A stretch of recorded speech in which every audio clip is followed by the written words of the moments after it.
Democratic. Thank you. That's a first. Nobody talking over at Justice. Wow. Joining me now is Kai von Schroff, a delegate for the New York Democratic and National Convention, and John Thomas, a Republican pollster. John, I want to start with you. I'm concerned here. We have been down this path so many times with the Republicans. And if they don't bring the goods, if charges are not filed, I mean, what credibility do you guys have?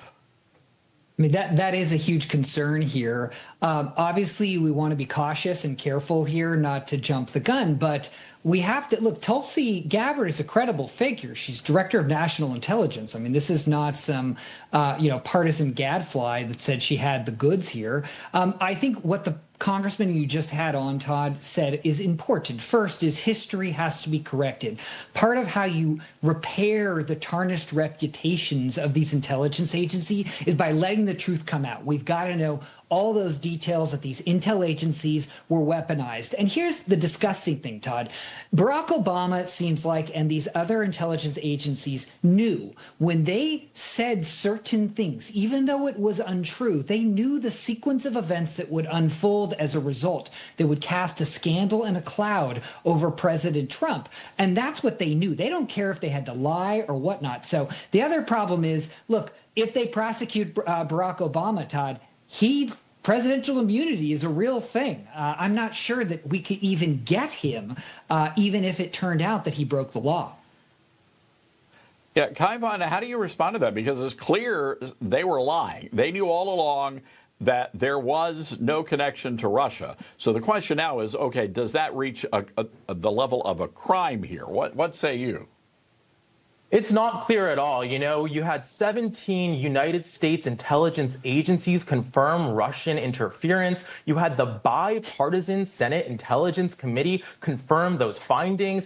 Tulsi Gabbard, by the way, is not some nonpartisan, objective person. She has built her career as a stooge for dictators, and that is why Donald Trump picked her. That is why Kamala Harris called her out as an apologist for Assad. That is why Hillary Clinton called her out as a Russian asset. And she said she was going to sue Hillary Clinton, and she dropped that lawsuit because guess what? Truth is an absolute defense to claims of defamation. I think the facts here are clear. Donald Trump is embroiled in so many scandals, dividing his base, that he wants to distract with this, not only the Epstein scandal, and by the way, I see why Jim Jordan wants to jump on this bandwagon because he's had his own pedophilia-related scandal, but you also have MAGA fighting over now immigration with even Joe Rogan. All right, Kai von, hold on. Kai von, you have them fighting over adding $4 trillion. Stop. We're not going to let you get away with saying that Jim Jordan's... It's ridiculous. Yeah, look.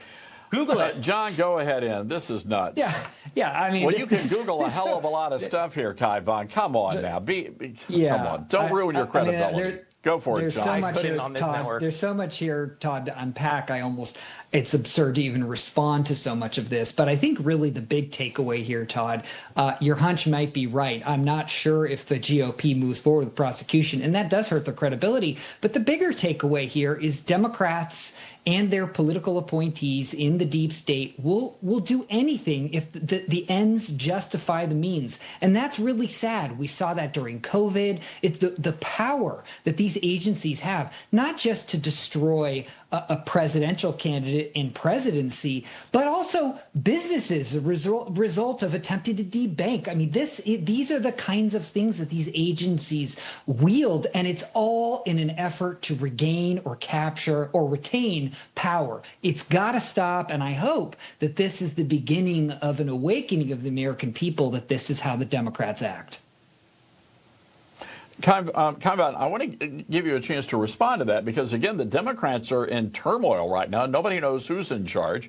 James Carville writing that really scathing piece on the current state of affairs in the Democrat Party right now. Where does this leave you guys? Who's your leader? No, I think Democrats have actually a moment of opportunity. Yes, I'll give you that there isn't a clear leader that's risen yet. But it gives the opportunity for discourse, discussion, new ideas that propel the country forward aside from partisanship. By the way, both parties are incredibly unpopular, and Americans want other options, new ideas, not the same old, same old. But I will say Donald Trump has has also failed to deliver on several of his promises. And I think what we're seeing is it's easy to criticize from outside the White House, right? We've seen that time and time again. What we haven't seen Donald Trump do is release the Epstein files, which he promised to do and campaigned on, right? I mean, that's a pretty big deal. And I do think his voters cared about that. That was something they said, right? Why didn't Donald Trump focus on this in his first term, if it's true, right?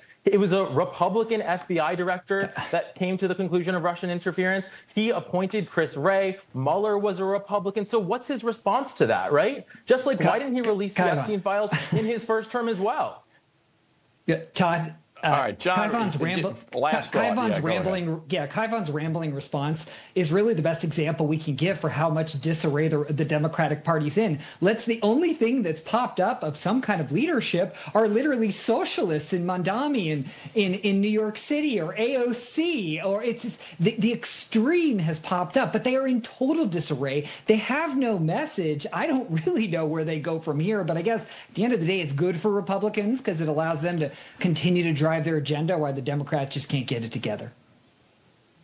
All right, guys, we got to leave it there. The reality of it is this. Democrats had 4 years to release those Epstein files, and they chose not to do so. And if I do recall the news reports at the time, it was a Democrat who was taking alleged inappropriate showers with a child. We're going to leave it there, Trump gentlemen. had a year to release them as well, and John he didn't Thomas, do that, and he thank you hasn't done very it now. much.